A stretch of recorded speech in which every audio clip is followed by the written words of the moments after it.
A interação de objetos vistos no meio está aqui. É psi barra gama mi, psi a mi. Então, o fóton, ele interage com a carga. Isso aqui é uma distribuição de carga e corrente. Então, um J-mi.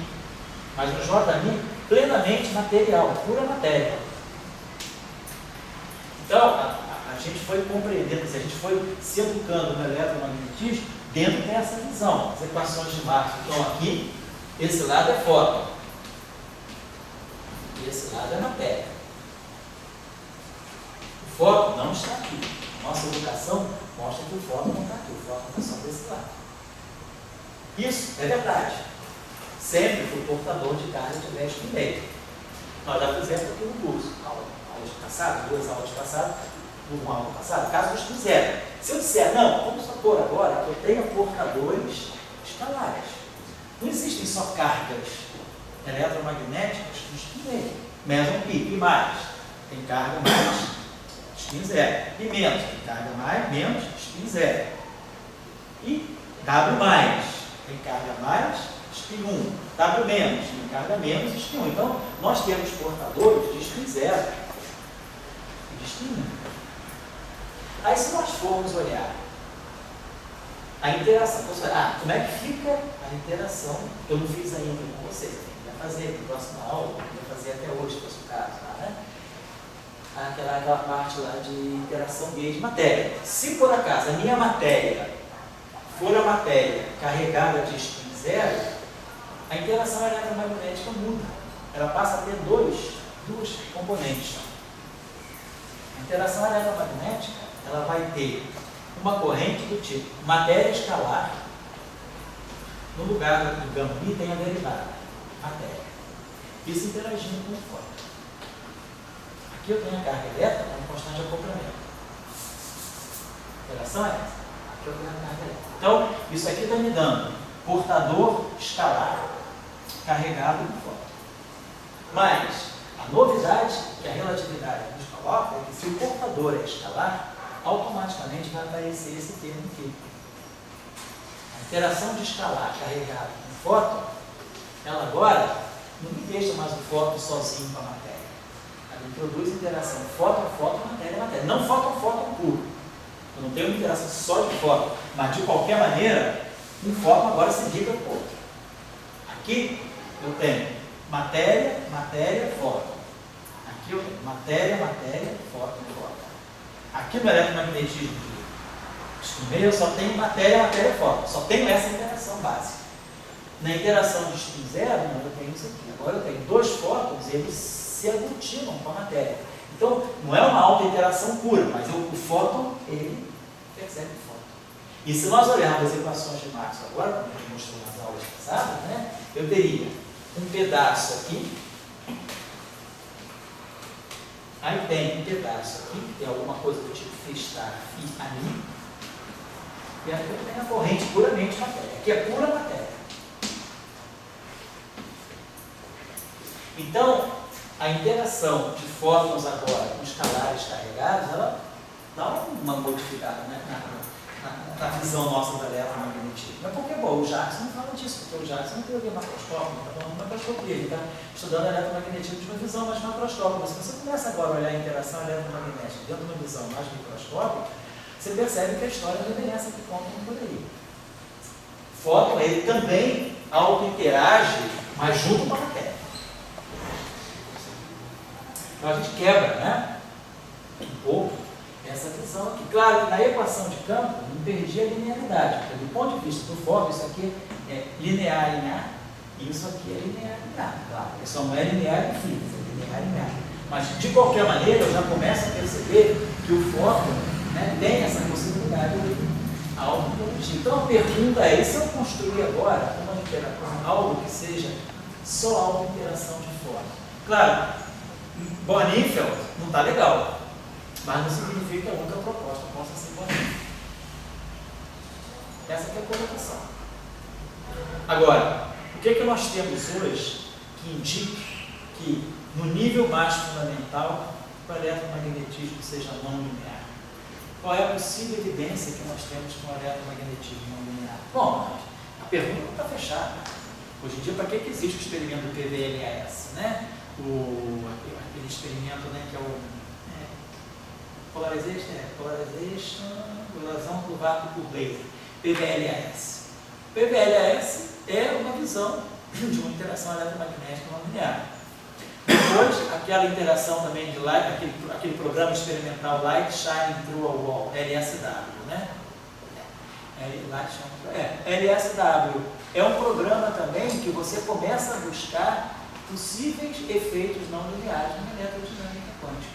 Então a gente já começa a ver hoje que eu estou começando a buscar alguma visão de efeito de não linearidade no eletromagnetismo, porque eu sei que as teorias são muito, quer dizer, o eletromagnetismo ele já não é tanto uma interação tão fundamental, quer dizer, uma visão de que há alguma coisa mais fundamental ainda do que o próprio eletromagnetismo, do que a própria interação fraca.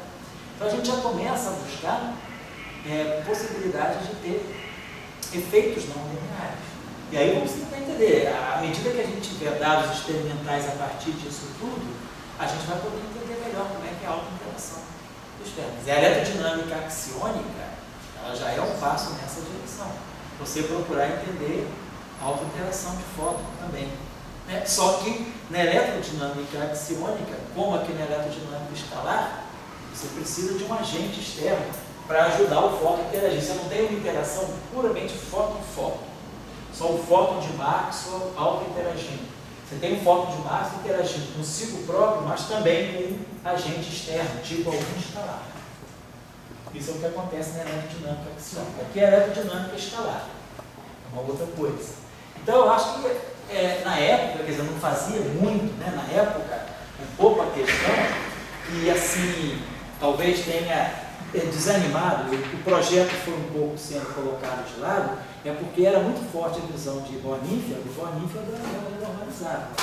E aí você também já estava numa época em que começaram a aparecer fenômenos, né, muito importantes que se pensa, o eletromagnetismo está bem compreendido. O trabalho de Feynman, Tomonaga e Schwinger mostra que é renormalizável, depois o trabalho de Salan mostra que a eletrodinâmica escalar é renormalizável também. E aí você foi construindo essa ideia, tá bom, o eletromagnetismo está legal. Você só voltou a questionar essas coisas no final dos anos 60 com a eletrofraca, né? Com a introdução da interação eletrofraca, você começou a perceber, por exemplo, que a interação, por exemplo, se você colocar essa questão, se eu quiser, se os portadores tiverem spin, se eu pegar interação eletromagnética de W mais e W menos, eu preciso colocar termos que o eletromagnetismo não me dá sozinho. Então, se eu quiser entender a interação do W mais com W menos, nós somos obrigados a colocar numa grande âmbito de interação um termo desse tipo, que é absolutamente o eletromagnetismo não dá. A teoria de, se eu pensasse numa visão puramente maxwelliana, não dá. Eu preciso colocar esse termo. Esse termo aqui é crucial. E esse termo aqui mostra o seguinte: se um objeto de spin, como é o W, ele tem interação eletromagnética, isso acontece porque, na verdade, o eletromagnetismo foi um dia parte de uma interação mais completa, que é a eletrofraca. Então, esse vértice aqui, eu jamais compreendo numa visão puramente, essa interação eu jamais compreendo numa visão puramente maxwelliana. Isso aqui não é teoria, isso aqui é física experimental.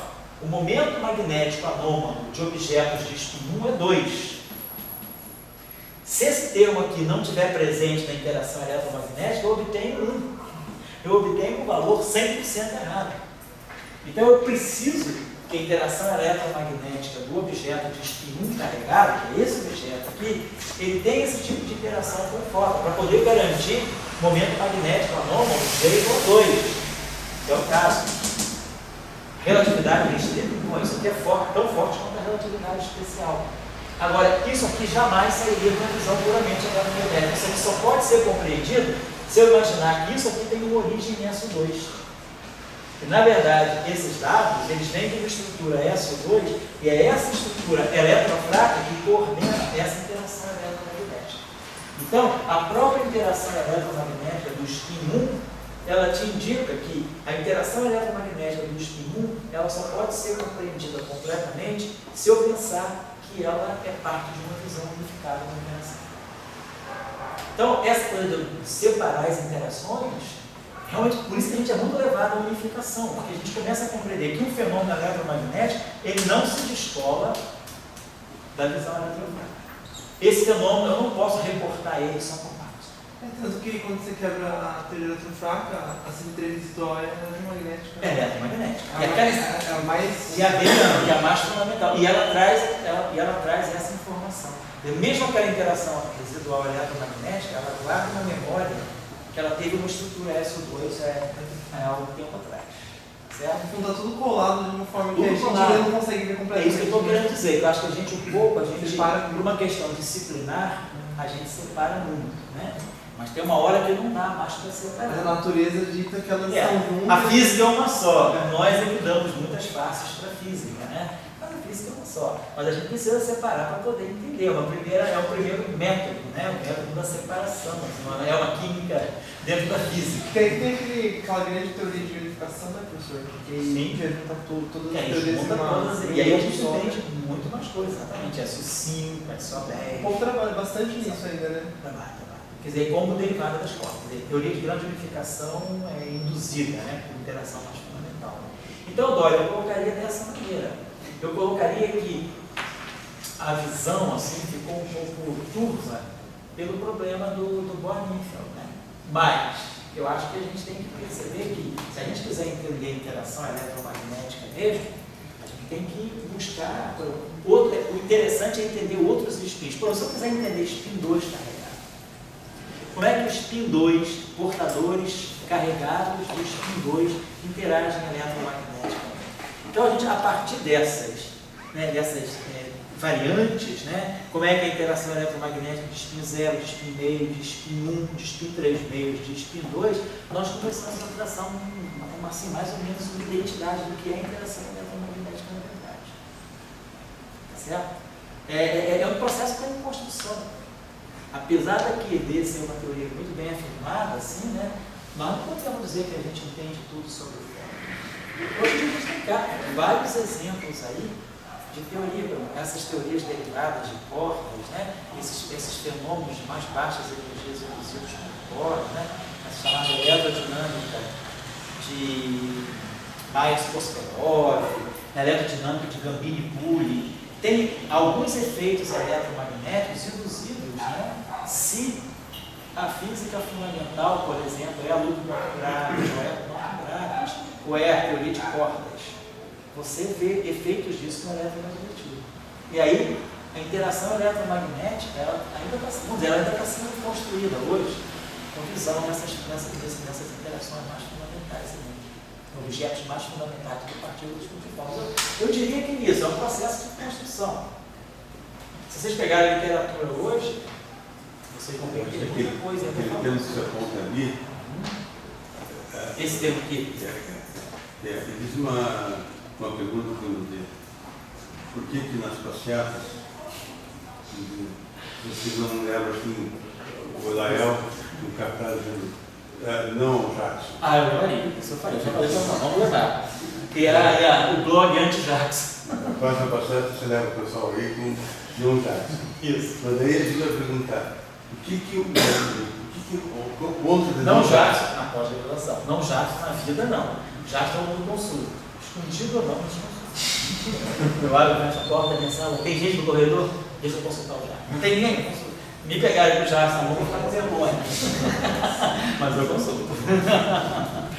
Fala, seus pecados, né? Então, por que você levaria esse cartaz na passeata? Eu acho que esse termo ali é o termo que o Jackson não tem. Nem porque também não é o objetivo dele ter, ele quer uma física macroscópica. Mas se você quiser raciocinar em eletromagnetismo, tem muito raciocínio, Claro. vai ter, cada um deles tem que chegar a esse termo. Você quer uma visão mais fundamental. Esse termo ali, um termo, como você falou bem, primeiro ele é teórico, né? No sentido que tem da relatividade, né? É um teorema. Certo? E depois é o resultado experimental. Então, dois juntos para dar esse termo ali. E daí minha pergunta, o que é eletromagnetismo de Maxwell com esse termo? Eles podem ter a teoria de Salanda, também do outro, mas a gente quer saber o que é a teoria de Maxwell. como é que se coloca esse termo na teoria de Marx. Então, eu acho que isso é um ponto, assim, que não é de muita discussão. Tem um teorema e tem resultado experimental, né? Então, porque a visão da gente é pragmática. Né? Para nós, a corrente elétrica é de elétron. Né? Então, a gente sempre fala de eletrônica e de spin meio. Mas agora, se você quiser começar a estudar spins diferentes, né? Como eu estava falando, se você quiser pegar agora uma corrente de grávidos carregados, né? Objetos de spin 2 massivos com carga eletromagnética, né? Como é que é essa interação eletromagnética? Quais são as variantes de interação eletromagnética? Vai pedir no caso do spin 2. Né? Eu acho que a interação eletromagnética está sendo construída. A gente conhece bem a interação eletromagnética do spin meio, do spin 1 e do spin 0. Mas a interação eletromagnética do spin 3 meios, por exemplo, ela só foi começar a ser compreendida na década de 70. Você podia ter de saúde e educação, até que ter. Isso. Saúde, educação, ciência e tecnologia. Esse termo. Exato. Mais saúde, mais educação e mais interações de estímulo. É isso aí, né? Tá bom? Então, eu só queria fechar essa discussão, então, mostrando que uma simetria global, ela se tornou local por causa de um efeito dinâmico, que é a autointeração. A autointeração foi fundamental nesse caso aqui, para a gente ver que pode fazer a passagem daqui para isso, isso é muito importante. Bom, então a gente chegou, vou dar um intervalo agora, até 7h15 só. A gente tem, então, a gente já fez o spin 1 e Young Mills. Então, para nós, só resumindo aqui, né? Uma teoria de Young Mills para nós, então, é algo desse tipo. É um conjunto de bósons vetoriais ligados a uma simetria, eles estão na representação adjunta de um grupo de leite, né? Então, para nós, Young Mills é isso aqui. Vamos colocar desse modo. Então, Lagrangiano de Young Mills. Pode ser colocado desse modo.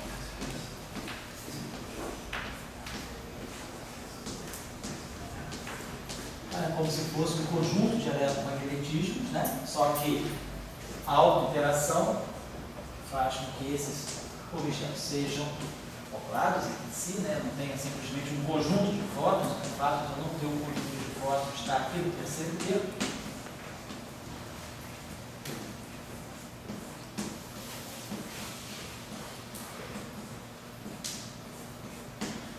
Então, isso aqui é uma teoria de Young Mills pura, sem matéria. Coloquei as coisas desses campos em interação com a matéria. A transformação de Gauge é essa aqui, né? Então, a linha ali. Então, é a simetria local, é essa aqui.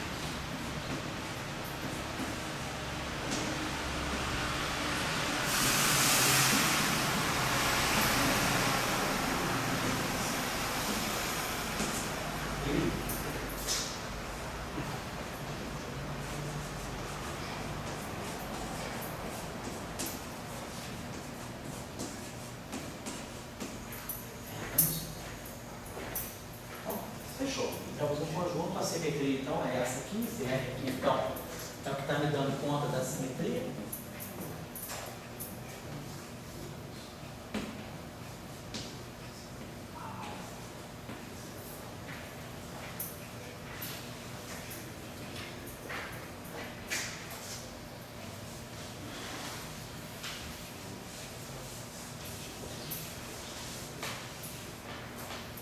E a corrente de Gauge sai do derivado. Aquele lagrangiano de Young Mills em relação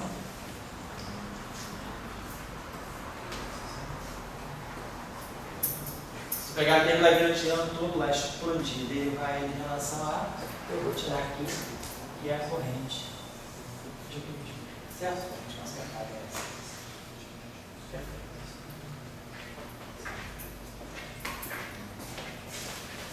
Então, só rapidinho agora, eu vou dar um intervalinho, mas assim, 5 minutos mesmo, que é só para dar uma estiradinha, a gente termina às 7h15, só para fechar isso aqui. A interação de Gauge com a matéria.